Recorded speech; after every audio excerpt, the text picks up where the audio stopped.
is just fantastic.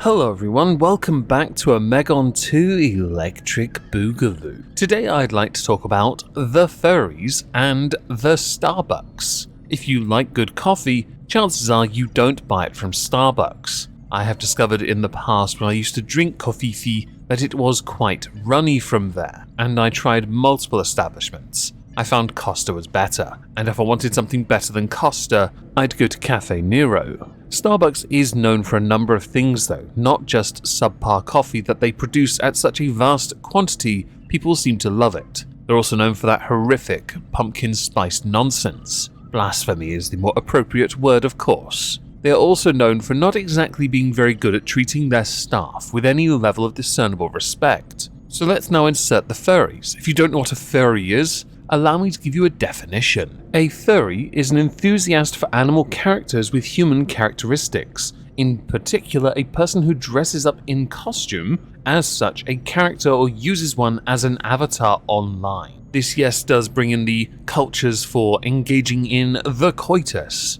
as a furry. I believe the word is yiffing. There are other words for other things, yes, sure. Scaly, I believe, for those who prefer more reptilian furry characters. And no, I am not one of those. So for us to now bind furries and Starbucks, we go to Know Your Meme Blue Checkmark Twitter. A furry has drawn the internet's attention to Starbucks employees' unionization efforts. Now we can insert Apollo Ilios. I don't know if that's two L's or an IL. So while I was in #Seattle, I took part in a union campaigning to #Unionize Starbucks. This was such a fantastic experience, and I am overjoyed and ever thankful to @CMK Shama for this experience. I will forever stand in #solidarity with the working class, part 1 of 2. This was my first time doing any sort of public speaking. I wore Apollo to show people that there is support from all walks of life, and that we are in this together. It may not be the best speech, but I think I did a pretty good job. Blue heart emoji,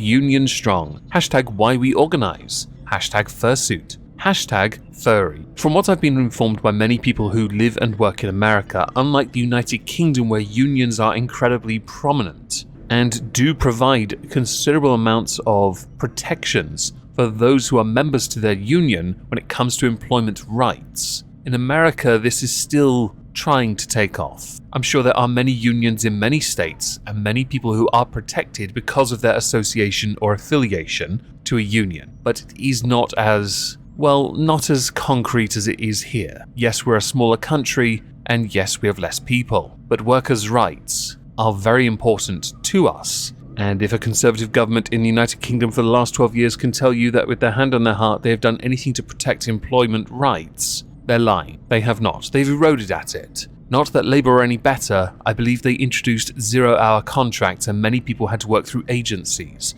where they could be hired and fired remarkably quickly. So what in this instance happened, and why was Apollo there? A furry has become the face of Starbucks workers' unionization efforts online after pictures and video of Michael Vestigo as their persona Apollo the Arctic Wolf at a recent Starbucks union rally began circulating online. In late April, Vestigo, a former Starbucks employee for nearly a year and a half, appeared at a unionization rally in Seattle and gave a speech airing their story and grievances with Starbucks to the attendees. They claim that they were fired on April the 1st of this year for being violent and threatening. In their fursuit, they implored their fellow rally goers, "Does this look violent and threatening to you?" While speaking to Vice, Vestigo also pointed out, Vestigo, sorry if I'm mispronouncing your name, I really am sorry. I'm just going to call you Apollo going forward. Indicated they suffer from social anxiety, so confrontation isn't really their forte, and that Starbucks had actually gotten rid of them because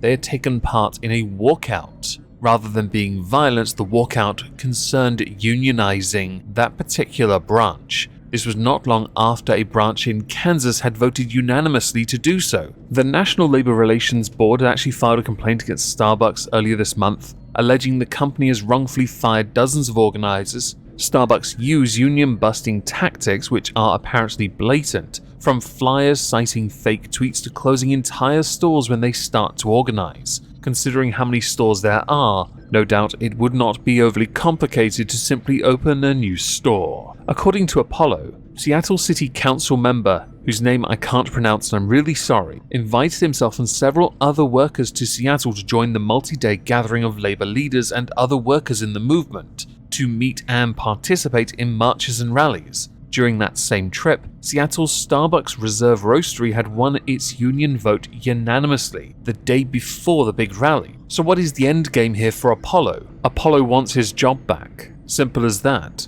With Apollo being quoted as saying, ultimately that's what I want to do. I really loved working for Starbucks. My team was a second family, they're all amazing people and I just love working there. That's a really interesting thing to say because you know Starbucks want to take advantage of your working rights. Yet you are still comfortable to go there knowing that they will at the very first opportunity take it all from you. Whether there is any legitimacy to the violent aspect, only Starbucks could possibly provide additional insight to. We have your claims, yes, but we only have one side to an argument, we don't have all the facts. That's not to say Starbucks would provide any facts, but one side is not enough for any of us to go on really. We do know Starbucks are renowned for again not being very good on workers' rights. Yes. So there is some credence to some of the points you made, and it is quite coincidental you would be removed from your post after attending a walkout. For the sake of optics, Starbucks should rehire you and perhaps allow you to work there